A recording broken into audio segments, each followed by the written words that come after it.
Chapter 11. When Athaliah, the mother of Ahaziah, saw that her son was dead, she proceeded to destroy the whole royal family.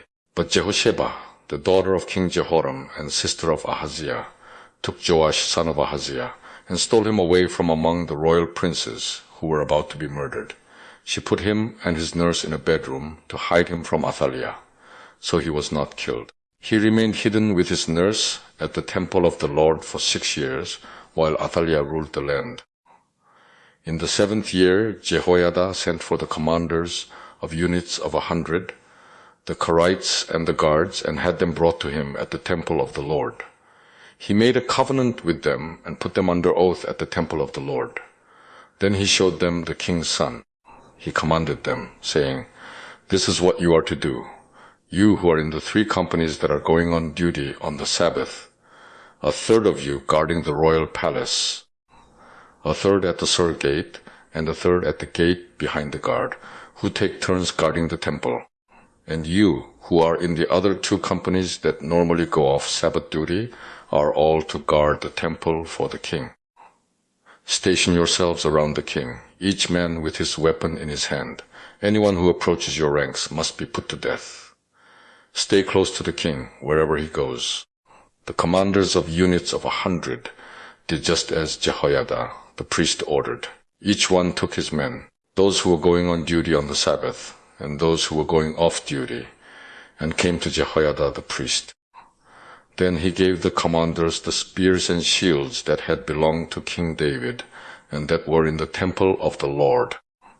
The guards, each with his weapon in his hand, stationed themselves around the king, near the altar and the temple, from the south side to the north side of the temple. Jehoiada brought out the king's son and put the crown on him. He presented him with a copy of the covenant and proclaimed him king. They anointed him, and the people clapped their hands and shouted, "Long live the king!" When Athaliah heard the noise made by the guards and the people, she went to the people at the temple of the Lord. She looked, and there was the king, standing by the pillar as the custom was. The officers and the trumpeters were beside the king, and all the people of the land were rejoicing and blowing trumpets. Then Athaliah tore her robes and called out, "Treason! Treason!" Jehoiada the priest ordered the commanders of units of 100, who were in charge of the troops, "Bring her out between the ranks and put to the sword anyone who follows her." For the priest had said, "She must not be put to death in the temple of the Lord." So they seized her as she reached the place where the horses enter the palace grounds, and there she was put to death. Jehoiada then made a covenant between the Lord and the king and people that they would be the Lord's people. He also made a covenant between the king and the people. All the people of the land went to the temple of Baal and tore it down. They smashed the altars and idols to pieces and killed Matan, the priest of Baal, in front of the altars. Then Jehoiada the priest posted guards at the temple of the Lord. He took with him the commanders of hundreds, the Karites, the guards, and all the people of the land. And together they brought the king down from the temple of the Lord and went into the palace, entering by way of the gate of the guards. The king then took his place on the royal throne, and all the people of the land rejoiced. And the city was quiet, because Athaliah had been slain with the sword at the palace. Joash was 7 years old when he began to reign. Chapter 12. In the 7th year of Jehu, Joash became king, and he reigned in Jerusalem 40 years. His mother's name was Zibiah. She was from Beersheba. Joash did what was right in the eyes of the Lord all the years Jehoiada the priest instructed him. The high places, however, were not removed. The people continued to offer sacrifices and burn incense there. Joash said to the priests, "Collect all the money that is brought as sacred offerings to the temple of the Lord. The money collected in the census, the money received from personal vows, and the money brought voluntarily to the temple. Let every priest receive the money from one of the treasurers, and let it be used to repair whatever damage is found in the temple." But by the 23rd year of King Joash, the priests still had not repaired the temple.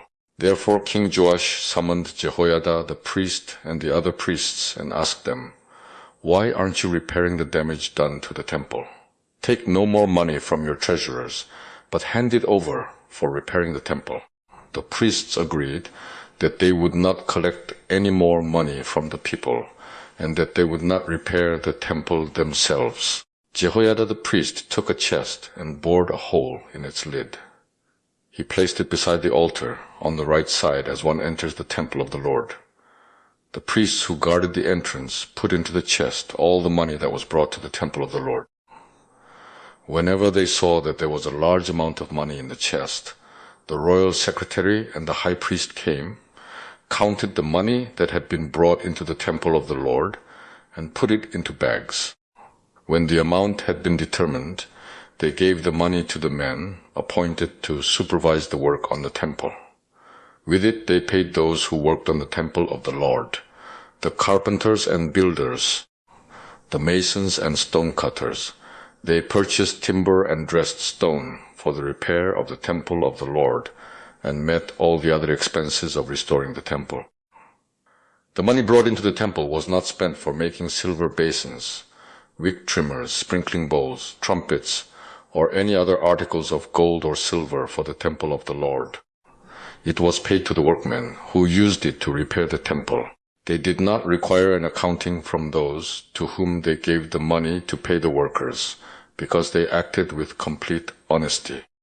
The money from the guilt offerings and sin offerings was not brought into the temple of the Lord. It belonged to the priests. About this time, Hazael king of Aram went up and attacked Gath and captured it. Then he turned to attack Jerusalem. But Joash king of Judah took all the sacred objects dedicated by his fathers, Jehoshaphat, Jehoram, and Ahaziah, the kings of Judah, and the gifts he himself had dedicated, and all the gold found in the treasuries of the temple of the Lord and of the royal palace, and he sent them to Hazael king of Aram, who then withdrew from Jerusalem. As for the other events of the reign of Joash, and all he did, are they not written in the book of the annals of the kings of Judah? His officials conspired against him and assassinated him at Beth Millo on the road down to Silla. The officials who murdered him were Jozabad son of Shimith and Jehozabad son of Shomer. He died and was buried with his fathers in the city of David, and Amaziah, his son, succeeded him as king. Chapter 13. In the 23rd year of Joash son of Ahaziah, king of Judah, Jehoahaz son of Jehu became king of Israel in Samaria, and he reigned 17 years. He did evil in the eyes of the Lord by following the sins of Jeroboam son of Nebat, which he had caused Israel to commit, and he did not turn away from them. So the Lord's anger burned against Israel, and for a long time he kept them under the power of Hazael king of Aram and Ben-Hadad his son. Then Jehoahaz sought the Lord's favor, and the Lord listened to him, for he saw how severely the king of Aram was oppressing Israel. The Lord provided a deliverer for Israel, and they escaped from the power of Aram. So the Israelites lived in their own homes as they had before. But they did not turn away from the sins of the house of Jeroboam, which he had caused Israel to commit. They continued in them. Also, the Asherah pole remained standing in Samaria. Nothing had been left of the army of Jehoahaz except 50 horsemen, 10 chariots, and 10,000 foot soldiers, for the king of Aram had destroyed the rest and made them like the dust at threshing time. As for the other events of the reign of Jehoahaz, all he did and his achievements, are they not written in the book of the annals of the kings of Israel? Jehoahaz rested with his fathers and was buried in Samaria, and Joash his son succeeded him as king. In the 37th year of Joash king of Judah, Joash son of Jehoahaz became king of Israel in Samaria, and he reigned 16 years. He did evil in the eyes of the Lord, and did not turn away from any of the sins of Jeroboam son of Nebat, which he had caused Israel to commit. He continued in them. As for the other events of the reign of Jehoash, all he did and his achievements, including his war against Amaziah king of Judah, are they not written in the book of the annals of the kings of Israel? Jehoash rested with his fathers, and Jeroboam succeeded him on the throne. Jehoash was buried in Samaria with the kings of Israel. Now Elisha was suffering from the illness from which he died. Jehoash king of Israel went down to see him and wept over him. My father, he cried, the chariots and horsemen of Israel. Elisha said, get a bow and some arrows, and he did so. Take the bow in your hands, he said to the king of Israel. When he had taken it, Elisha put his hands on the king's hands. Open the east window, he said, and he opened it. Shoot, Elisha said, and he shot. The Lord's arrow of victory, the arrow of victory over Aram, Elisha declared. You will completely destroy the Arameans at Aphek. Then he said, take the arrows, and the king took them. Elisha told him, strike the ground. He struck it 3 times and stopped. The man of God was angry with him and said, you should have struck the ground 5 or 6 times. Then you would have defeated Aram and completely destroyed it. But now you will defeat it only 3 times. Elisha died and was buried. Now Moabite raiders used to enter the country every spring. Once while some Israelites were burying a man, suddenly they saw a band of raiders, so they threw the man's body into Elisha's tomb. When the body touched Elisha's bones, the man came to life and stood up on his feet. Hazael king of Aram oppressed Israel throughout the reign of Jehoahaz. But the Lord was gracious to them, and had compassion and showed concern for them because of his covenant with Abraham, Isaac, and Jacob. To this day he has been unwilling to destroy them or banish them from his presence. Hazael king of Aram died, and Ben-Hadad his son succeeded him as king. Then Jehoash son of Jehoahaz recaptured from Ben-Hadad son of Hazael the towns he had taken in battle from his father Jehoahaz. 3 times Jehoash defeated him, and so he recovered the Israelite towns. Chapter 14. In the 2nd year of Jehoash son of Jehoahaz king of Israel, Amaziah son of Joash king of Judah began to reign. He was 25 years old when he became king, and he reigned in Jerusalem 29 years. His mother's name was Jehoaddin. She was from Jerusalem. He did what was right in the eyes of the Lord, but not as his father David had done. In everything he followed the example of his father Joash. The high places, however, were not removed. The people continued to offer sacrifices and burn incense there. After the kingdom was firmly in his grasp, he executed the officials who had murdered his father the king. Yet he did not put the sons of the assassins to death, in accordance with what is written in the book of the law of Moses, where the Lord commanded, fathers shall not be put to death for their children, nor children put to death for their fathers. Each is to die for his own sins.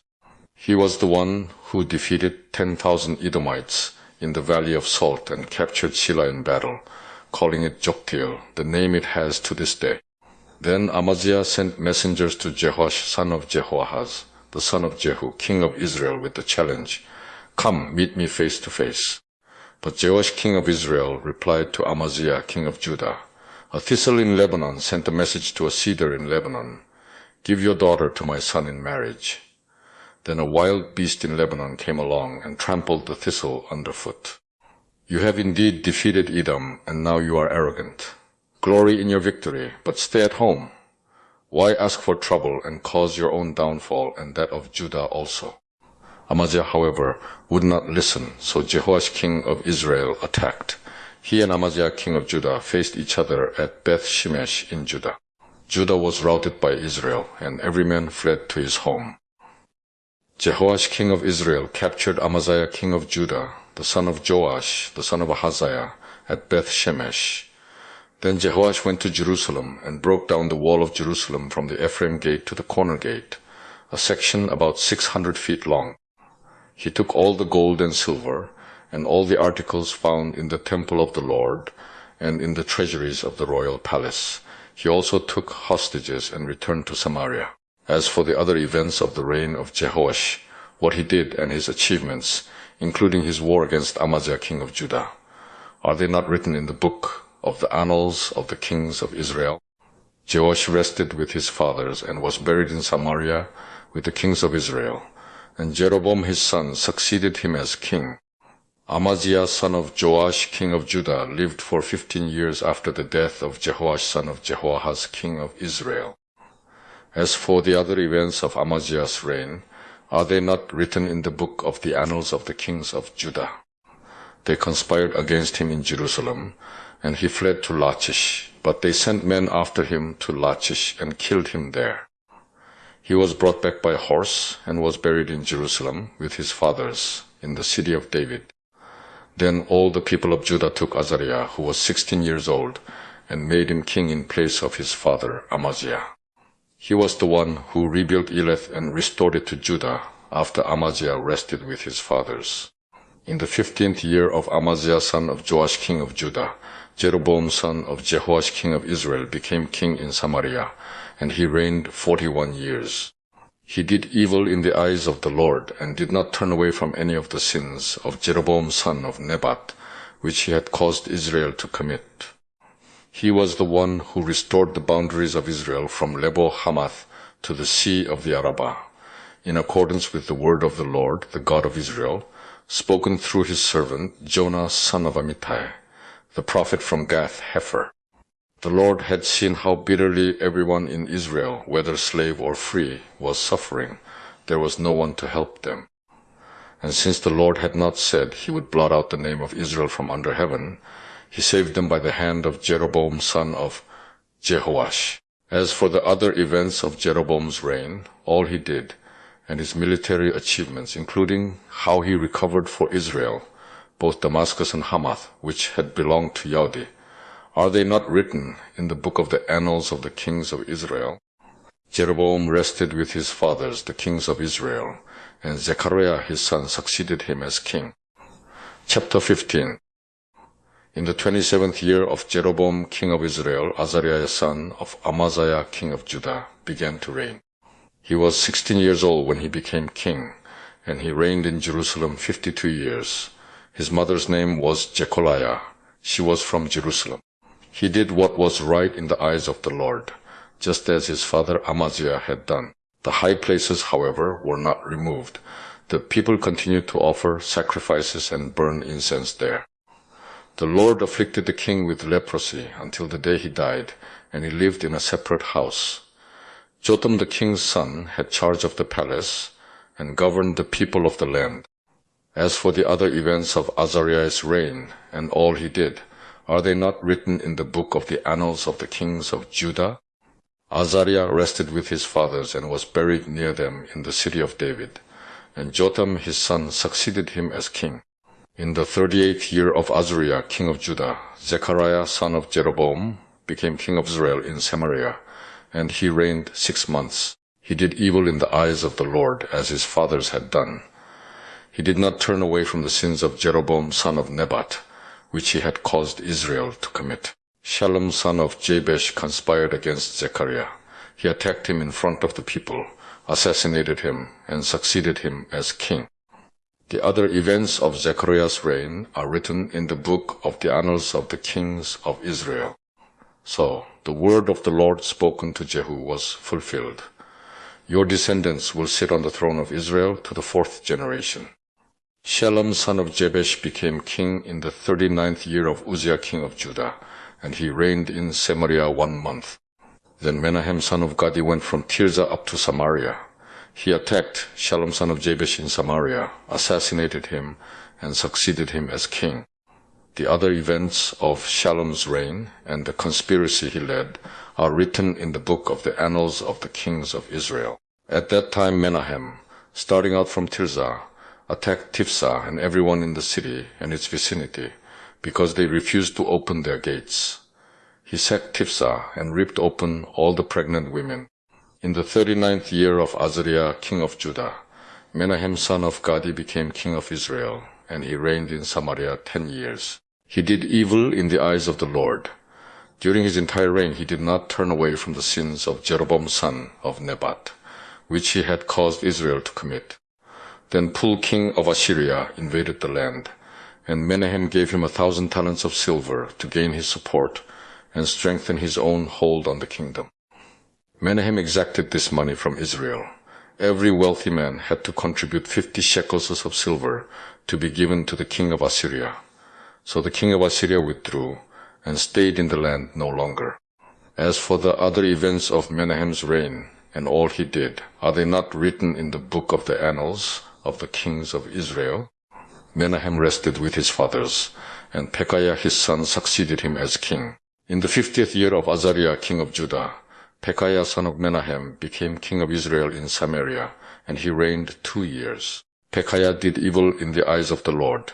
He did not turn away from the sins of Jeroboam son of Nebat, which he had caused Israel to commit. One of his chief officers, Pekah son of Remaliah, conspired against him.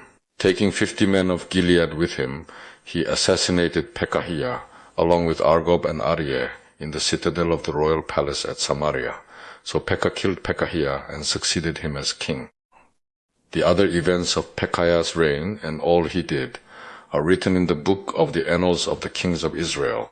In the 52nd year of Azariah king of Judah, Pekah son of Remaliah became king of Israel in Samaria, and he reigned 20 years. He did evil in the eyes of the Lord. He did not turn away from the sins of Jeroboam son of Nebat, which he had caused Israel to commit. In the time of Pekah king of Israel, Tiglath-Pileser king of Assyria came and took Ijon, Abel-Beth-Makkah, Janoah, Kadesh, and Hazor. He took Gilead and Galilee, including all the land of Naphtali, and deported the people to Assyria. Then Hoshea son of Elah conspired against Pekah son of Remaliah. He attacked and assassinated him, and then succeeded him as king in the 20th year of Jotham son of Uzziah. As for the other events of Pekah's reign, and all he did, are they not written in the book of the annals of the kings of Israel? In the 2nd year of Pekah son of Remaliah king of Israel, Jotham son of Uzziah king of Judah began to reign. He was 25 years old when he became king, and he reigned in Jerusalem 16 years. His mother's name was Jerusha, daughter of Zadok. He did what was right in the eyes of the Lord, just as his father Uzziah had done.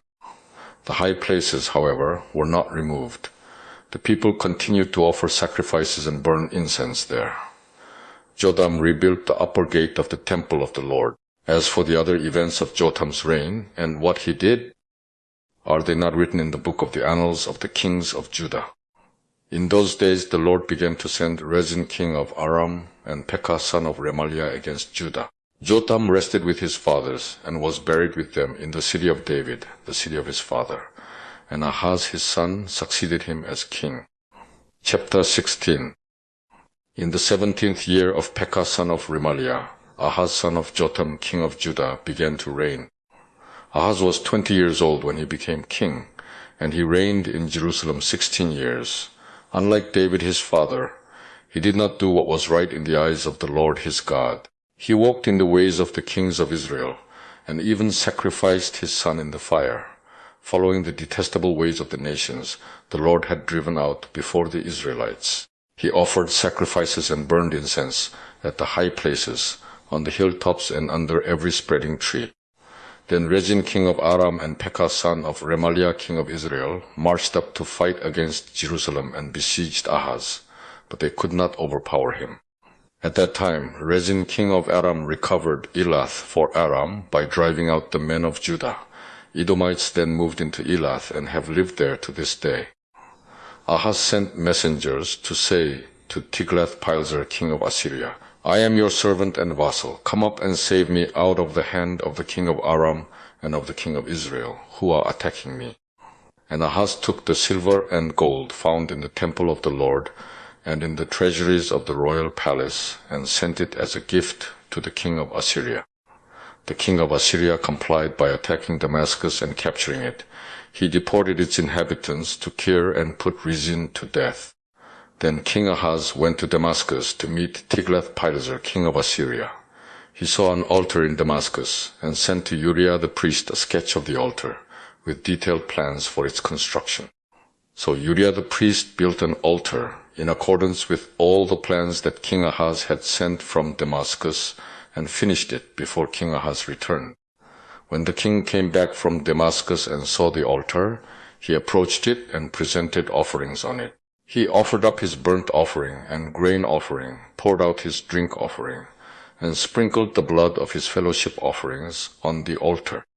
The bronze altar that stood before the Lord he brought from the front of the temple, from between the new altar and the temple of the Lord, and put it on the north side of the new altar. King Ahaz then gave these orders to Uriah the priest.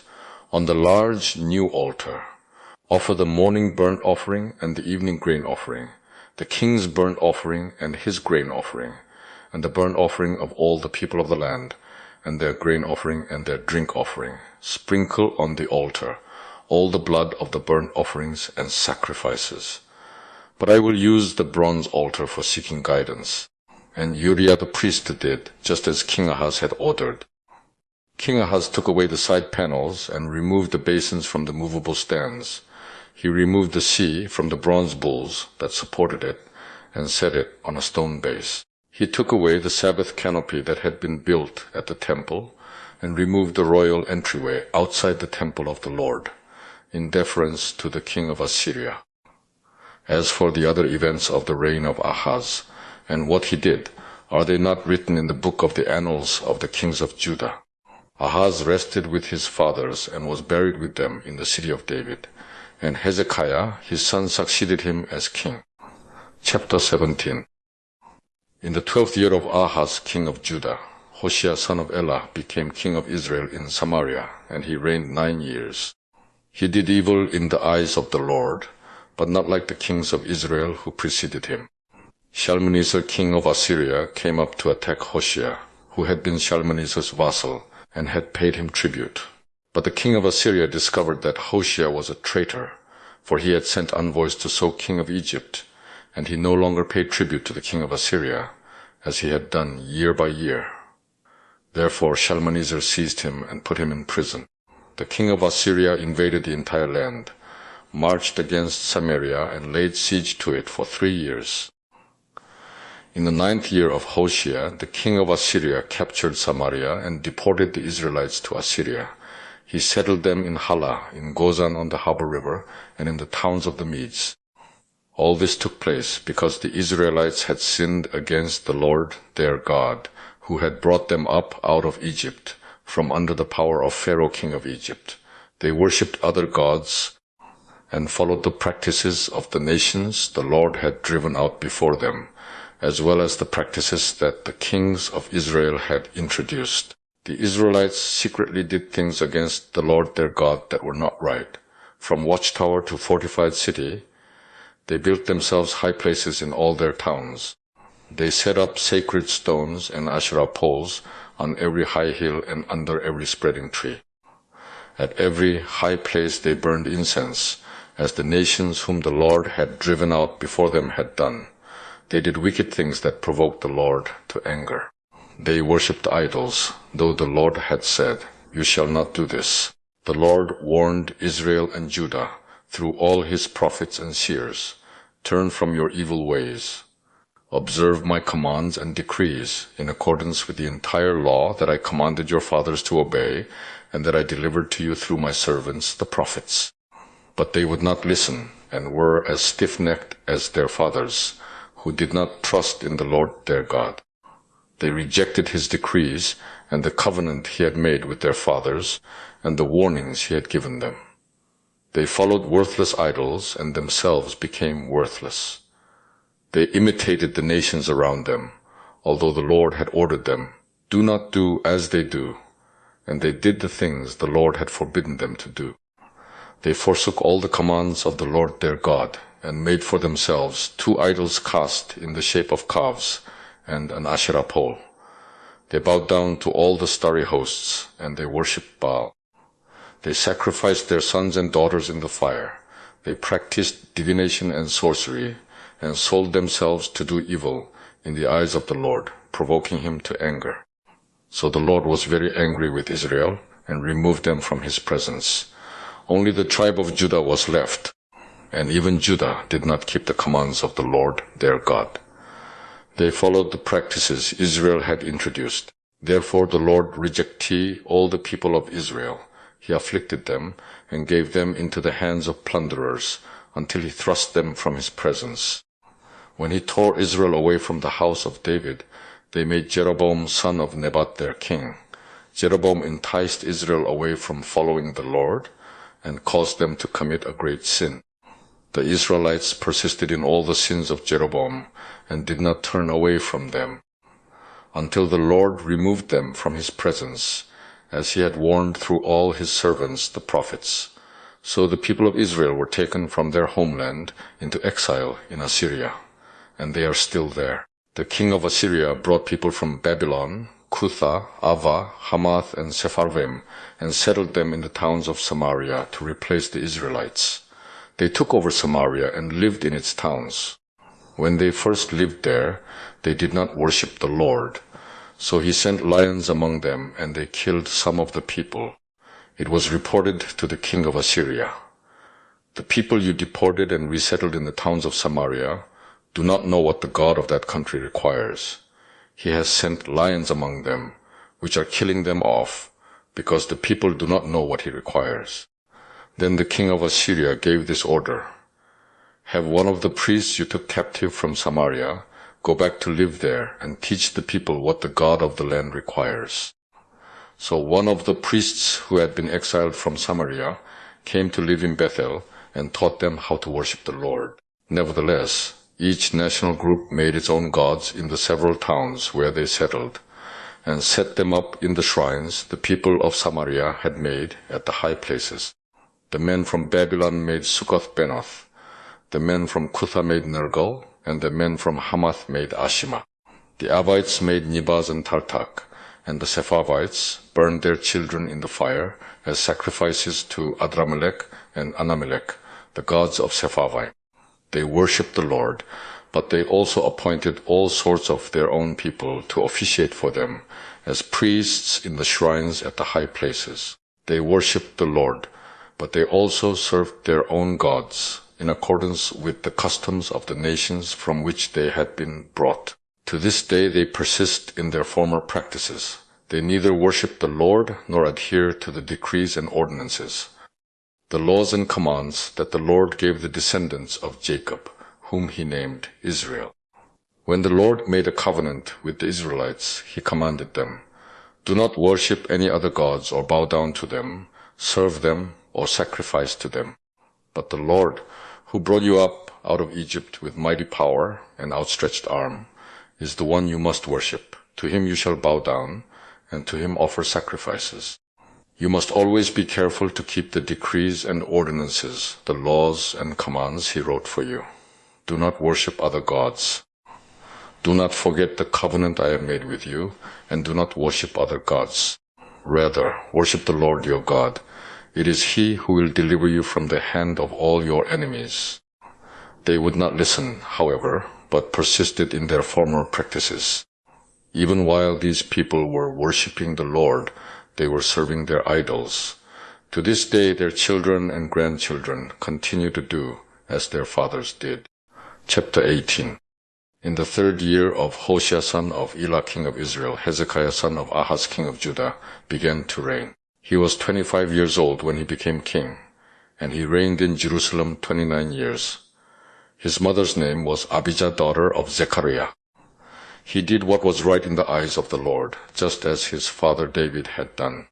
He removed the high places, smashed the sacred stones, and cut down the Asherah poles.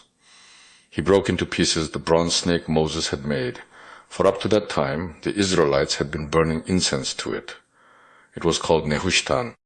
Hezekiah trusted in the Lord, the God of Israel. There was no one like him among all the kings of Judah, either before him or after him. He held fast to the Lord and did not cease to follow him. He kept the commands the Lord had given Moses, and the Lord was with him. He was successful in whatever he undertook. He rebelled against the king of Assyria and did not serve him. From watchtower to fortified city, he defeated the Philistines as far as Gaza and its territory. In King Hezekiah's 4th year, which was the 7th year of Hoshea son of Elah king of Israel, Shalmaneser king of Assyria marched against Samaria and laid siege to it. At the end of 3 years, the Assyrians took it. So Samaria was captured in Hezekiah's 6th year, which was the 9th year of Hoshea king of Israel. The king of Assyria deported Israel to Assyria and settled them in Hala, in Gozan, on the Habor River, and in towns of the Medes. This happened because they had not obeyed the Lord their God, but had violated his covenant. all that Moses the servant of the Lord commanded. They neither listened to the commands nor carried them out. In the 14th year of King Hezekiah's reign, Sennacherib, king of Assyria, attacked all the fortified cities of Judah and captured them. So Hezekiah, king of Judah, sent this message to the king of Assyria at Lachish: I have done wrong. Withdraw from me, and I will pay whatever you demand of me. The king of Assyria exacted from Hezekiah, king of Judah, 300 talents of silver and 30 talents of gold. So Hezekiah gave him all the silver that was found in the temple of the Lord and in the treasuries of the royal palace. At this time, Hezekiah, king of Judah, stripped off the gold with which he had covered the doors and doorposts of the temple of the Lord, and gave it to the king of Assyria. The king of Assyria sent his supreme commander, his chief officer, and his field commander with a large army from Lachish to King Hezekiah at Jerusalem. They came up to Jerusalem and stopped at the aqueduct of the upper pool, on the road to the washerman's field. They called for the king, and Eliakim son of Hilkiah, the palace administrator, Shebna the secretary, and Joah son of Asaph the recorder went out to them. The field commander said to them, Tell Hezekiah, this is what the great king, the king of Assyria, says. On what are you basing this confidence of yours?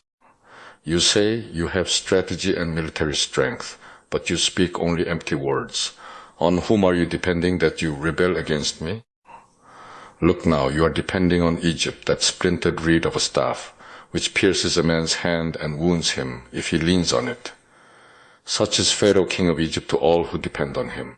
And if you say to me, We are depending on the Lord our God, isn't he the one whose high places and altars Hezekiah removed, saying to Judah and Jerusalem, You must worship before this altar in Jerusalem? Come now, make a bargain with my master, the king of Assyria. I will give you 2,000 horses, if you can put riders on them. How can you repulse one officer of the least of my master's officials, even though you are depending on Egypt for chariots and horsemen? Furthermore, have I come to attack and destroy this place without word from the Lord? The Lord himself told me to march against this country and destroy it. Then Eliakim son of Hilkiah and Shebna and Joah said to the field commander, Please speak to your servants in Aramaic, since we understand it. Don't speak to us in Hebrew in the hearing of the people on the wall. But the commander replied, Was it only to your master and you that my master sent me to say these things, and not to the men sitting on the wall, who, like you, will have to eat their own filth and drink their own urine? Then the commander stood and called out in Hebrew, Hear the word of the great king, the king of Assyria.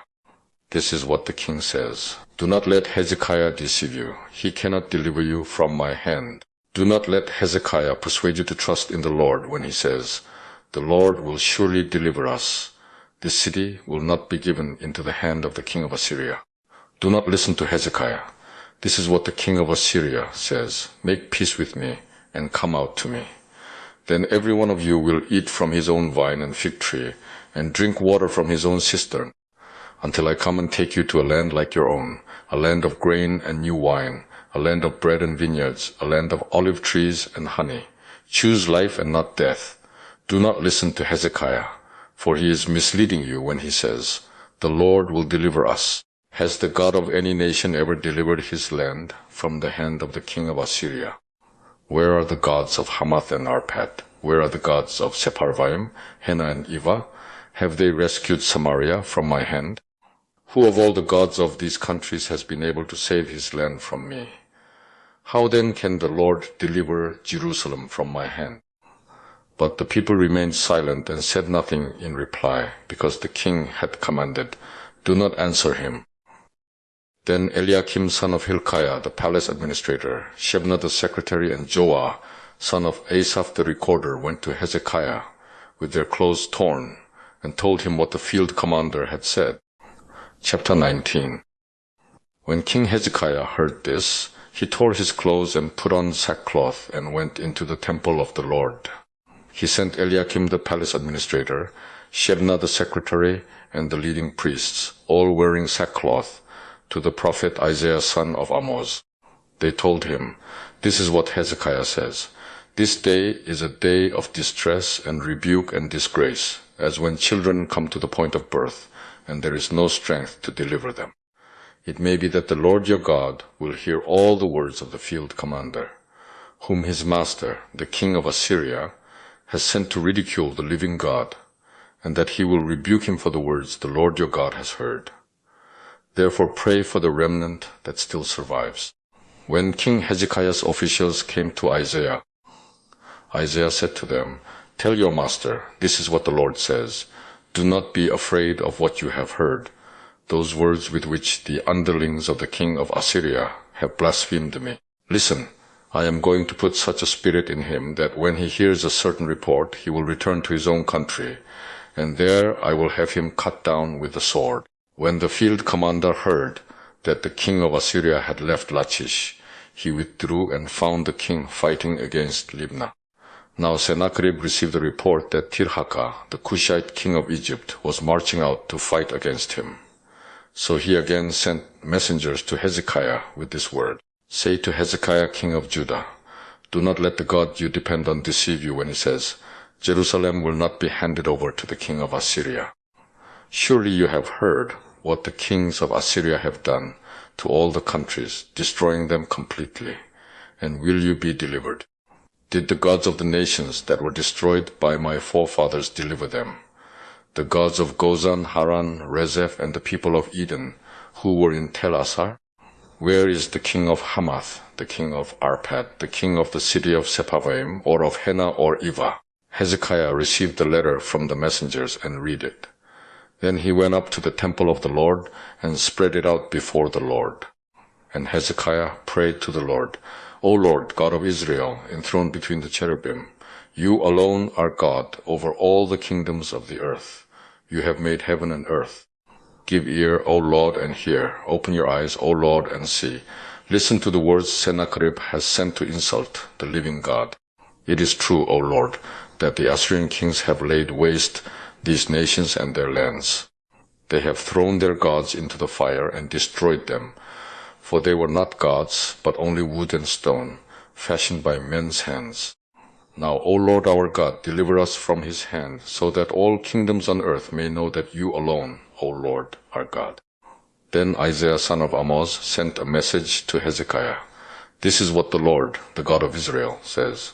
I have heard your prayer concerning Sennacherib king of Assyria. This is the word that the Lord has spoken against him. The virgin daughter of Zion despises you and mocks you. The daughter of Jerusalem tosses her head as you flee. Who is it you have insulted and blasphemed? Against whom have you raised your voice and lifted your eyes in pride? Against the Holy One of Israel. By your messengers you have heaped insults on the Lord. And you have said, with my many chariots I have ascended the heights of the mountains, the utmost heights of Lebanon. I have cut down its tallest cedars, the choicest of its pines. I have reached its remotest parts, the finest of its forests. I have dug wells in foreign lands and drunk the water there. With the soles of my feet I have dried up all the streams of Egypt. Have you not heard? Long ago I ordained it. In days of old I planned it. Now I have brought it to pass, that you have turned fortified cities into piles of stone. Their people, drained of power, are dismayed and put to shame. They are like plants in the field, like tender green shoots, like grass sprouting on the roof, scorched before it grows up. But I know where you stay, and when you come and go, and how you rage against me. Because you rage against me, and your insolence has reached my ears, I will put my hook in your nose and my bit in your mouth, and I will make you return by the way you came. This will be the sign for you, O Hezekiah. This year you will eat what grows by itself, and the second year what springs from that. But in the third year sow and reap, plant vineyards, and eat their fruit. Once more, a remnant of the house of Judah will take root below and bear fruit above. For out of Jerusalem will come a remnant, and out of Mount Zion a band of survivors. The zeal of the Lord Almighty will accomplish this. Therefore this is what the Lord says concerning the king of Assyria. He will not enter this city or shoot an arrow here. He will not come before it with shield or build a siege ramp against it. By the way that he came he will return. He will not enter this city, declares the Lord. I will defend this city and save it for my sake and for the sake of David my servant. That night the angel of the Lord went out and put to death 185,000 men in the Assyrian camp. When the people got up the next morning, there were all the dead bodies. So Sennacherib, king of Assyria, broke camp and withdrew. He returned to Nineveh and stayed there. One day, while he was worshipping in the temple of his god Nisroch, his sons Adramelech and Sharezer cut him down with the sword, and they escaped to the land of Ararat. And Esarhaddon his son succeeded him as king. Chapter 20. In those days Hezekiah became ill and was at the point of death. The prophet Isaiah son of Amos went to him and said, "This is what the Lord says, put your house in order, because you are going to die. You will not recover." Hezekiah turned his face to the wall and prayed to the Lord.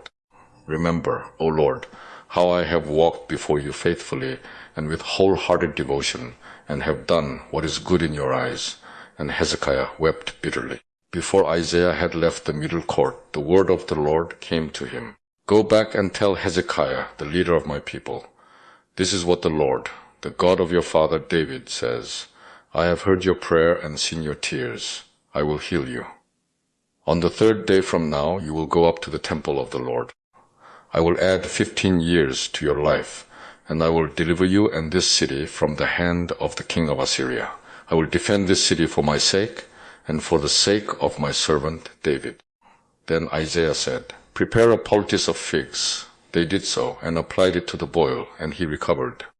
Hezekiah had asked Isaiah, "What will be the sign that the Lord will heal me and that I will go up to the temple of the Lord on the third day from now?" Isaiah answered, "This is the Lord's sign to you, that the Lord will do what he has promised. Shall the shadow go forward 10 steps, or shall it go back 10 steps? It is a simple matter for the shadow to go forward 10 steps, said Hezekiah. Rather have it go back 10 steps. Then the prophet Isaiah called upon the Lord, and the Lord made the shadow go back, the 10 steps it had gone down on the stairway of Ahaz. At that time Merodach-Baladan, son of Baladan king of Babylon, sent Hezekiah letters and a gift, because he had heard of Hezekiah's illness. Hezekiah received the messengers and showed them all that was in his storehouses, the silver, the gold, the spices, and the fine oil, his armory, and everything found among his treasures. There was nothing in his palace or in all his kingdom that Hezekiah did not show them. Then Isaiah the prophet went to King Hezekiah and asked, "What did those men say, and where did they come from?" "From a distant land," Hezekiah replied. "They came from Babylon." The prophet asked, "What did they see in your palace?" "They saw everything in my palace," Hezekiah said. "There is nothing among my treasures that I did not show them." Then Isaiah said to Hezekiah, "Hear the word of the Lord. The time will surely come when everything in your palace, and all that your fathers have stored up until this day, will be carried off to Babylon. Nothing will be left, says the Lord. And some of your descendants, your own flesh and blood, that will be born to you, will be taken away, and they will become eunuchs in the palace of the king of Babylon." "The word of the Lord you have spoken is good," Hezekiah replied, for he thought, "Will there not be peace and security in my lifetime?" As for the other events of Hezekiah's reign, all his achievements, and how he made the pool and the tunnel by which he brought water into the city, are they not written in the book of the annals of the kings of Judah? Hezekiah rested with his fathers, and Manasseh his son succeeded him as king, 2ki.